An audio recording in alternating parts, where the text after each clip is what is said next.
आदरणीय बंधुजनों, राम राम जी। चैत्र शुक्ल पूर्णिमा को हनुमान जयंती मनाई जाती है। ये भगवान शंकर के अंशावतार माने गए हैं। इनके पिता का नाम पवन केसरी तथा माता का नाम अंजना है। आइए श्री राम भक्त हनुमान जी के विषय में कुछ जानकारी प्राप्त करें। आलेख श्री राम भक्त हनुमान जयंती के द्वारा स्वागत है आपका। श्री राम भक्त हनुमान जयंती चैत्र शुक्ल पूर्णिमा को परम राम भक्त हनुमान का जन्म दिवस मनाया जाता है। ये वानर जाति के सुविख्यात राजा केसरी एवं गौतम पुत्री अंजना के पुत्र थे। अत्यंत बलशाली, परम पराक्रमी, जितेंद्रिय, ज्ञानियों में अग्रगण्य तथा भगवान राम के अनन्य भक्त हनुमान का जीवन भारतीय जनता के लिए अतीव प्रेरणाप्रद रहा है। वीरता की साक्षात प्रतिमा है ये एवं शक्ति पराक्रम की साक्षात मूर्ति। भारतीय मल्ल विद्या के ये आराध्य हैं। हम कभी अखाड़ों में जाएं तो वहाँ किसी दीवार के आले में या छोटे से मंदिर में प्रतिष्ठित महावीर की प्रतिमा अवश्य मिलेगी। उनके चरणों का स्पर्श एवं नाम स्मरण करके ही पहलवान अपना कार्य शुरू करते हैं। जब भारत भूमि पर मुस्लिम साम्राज्य के काले घटाएं छा गई थी, उस समय प्रातः स्मरणीय श्री गोस्वामी तुलसीदास जी ने हनुमान चालीसा, हनुमान बाहुक, संकट मोचन आदि रचनाओं द्वारा हिंदू जाति की नसों में प्राण फूंकते हुए स्वयं भी काशीपुरी में संकट मोचन हनुमान की स्थापना की थी और भक्तों द्वारा भी स्थान स्थान पर हनुमत पूजा का प्रचार कराया। औरंगजेब काल में उन्हीं के आदर्श पर छत्रपति शिवाजी ने 10-10 कोस की दूरी पर हनुमान मंदिर की स्थापना कर उन्हीं के मारुति नंदन के नेतृत्व में वहां अखाड़ों और दुर्गों की स्थापना की थी। आज भी जब हम दक्षिण में जाएं तो ग्राम ग्राम में ग्राम रक्षक के रूप में हनुमान की मूर्ति स्थापित मिलेगी, जिसे ग्राम मारुति कहा जाता है। आज भारत के सभी प्रदेशों में हनुमान जी की उपासना अत्यंत श्रद्धा से की जाती है। वीरता में हनुमान जी का कोई स्थान ही नहीं है। यही कारण है कि भारत सरकार भी सर्वोत्कृष्ट वीरतापूर्ण कार्य के लिए महावीर चक्र नामक स्वर्ण पदक प्रदान करती है। भारतीय इतिहास के सर्वश्रेष्ठ योद्धा अर्जुन ने अतुल पराक्रम के नाते इन्हें ही अपने रथ की ध्वजा पर स्थान दिया था। हनुमान केवल धीर वीर ही नहीं, भगवान श्री राम जी के श्री चरणों को स्पर्श करता हुआ इनका दिव्य रूप, इनकी स्वामी भक्ति, अनन्य निष्ठा, अप्रशंसनीय विनयशीलता का जीता जागता चित्र है। इन जैसी अनन्य भक्ति संसार में विरले ही जनों को प्राप्त होती है। रामलीला आदि में हनुमान आदि वानरों का स्वरूप देखकर उनके विषय में यह प्रश्न उठना स्वाभाविक है कि क्या हनुमान जी वानर थे? पहले हमें श्री वाल्मीकि रामायण के उन प्रमाणों को समझने का प्रयास करना चाहिए जिससे हनुमान जी का व्याकरण ज्ञान, शुद्ध भाषण कला, कौशल, बुद्धिमत्ता एवं ज्ञानी नाम अग्रगण्यत्व अर्थात ज्ञानियों में अग्रगण्य होना सिद्ध होता है।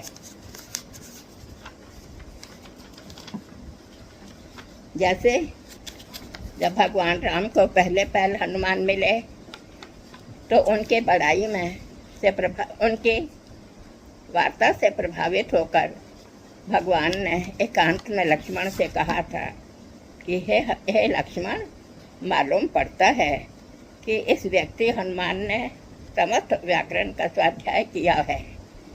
तभी तो इसका संभाषण इतना स्पष्ट और सुसंगत है, जो श्रोता के हृदय को प्रसन्नता और हर्ष से भर देता है।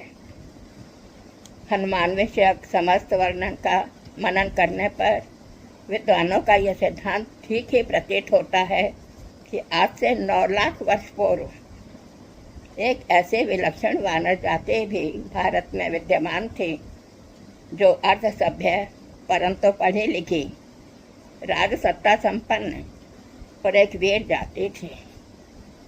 वहाँ उसके शरीर पर साधारण मनुष्य की अपेक्षा अधिक रोम होते थे तथा पूंछ भी होती थी।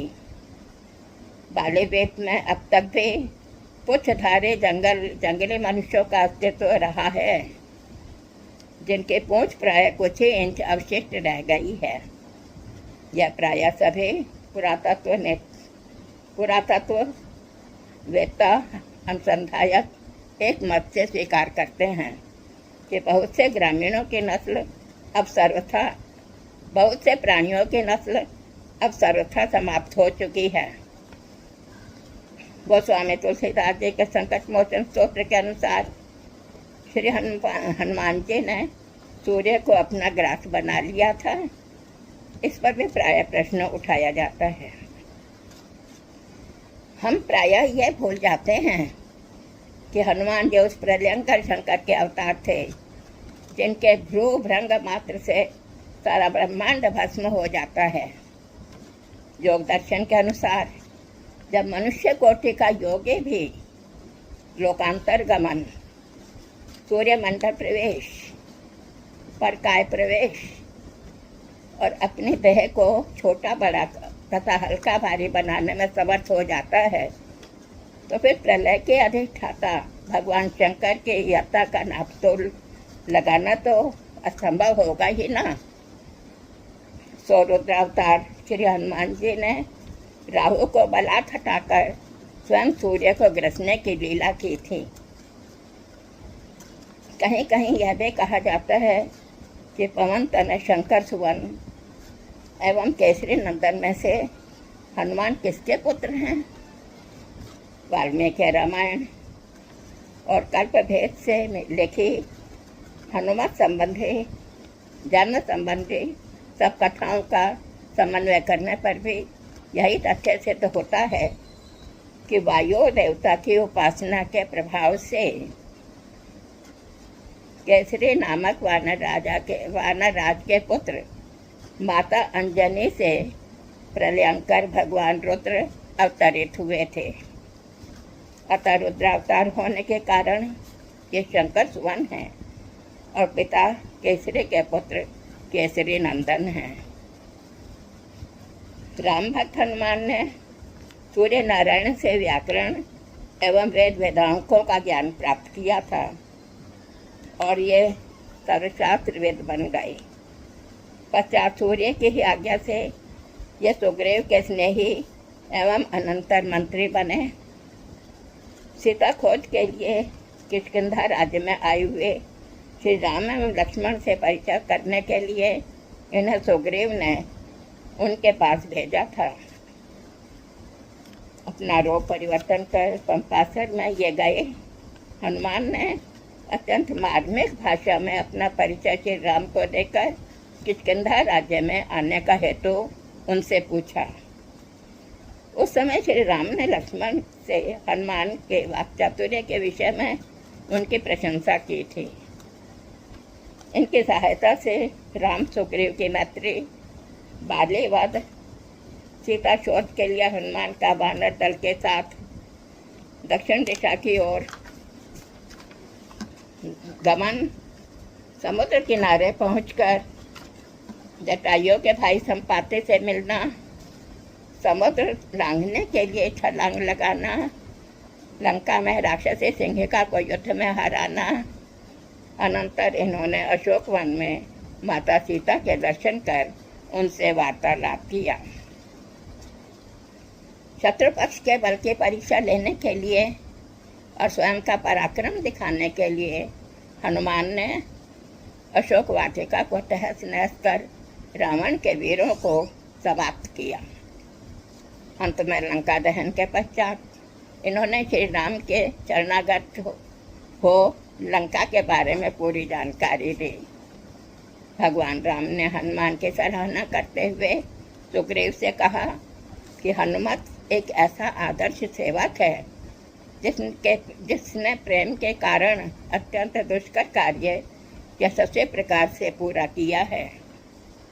श्री राम रावण युद्ध में वानर सेना के सेना प्रमुख हनुमान ही थे। राम रावण युद्ध हुआ। लक्ष्मण जी की मूर्छा का निदान करने के लिए ये रात्रि भर में संजीवनी बूटी लेकर आए। अनंतर रावण वध और प्रभु राम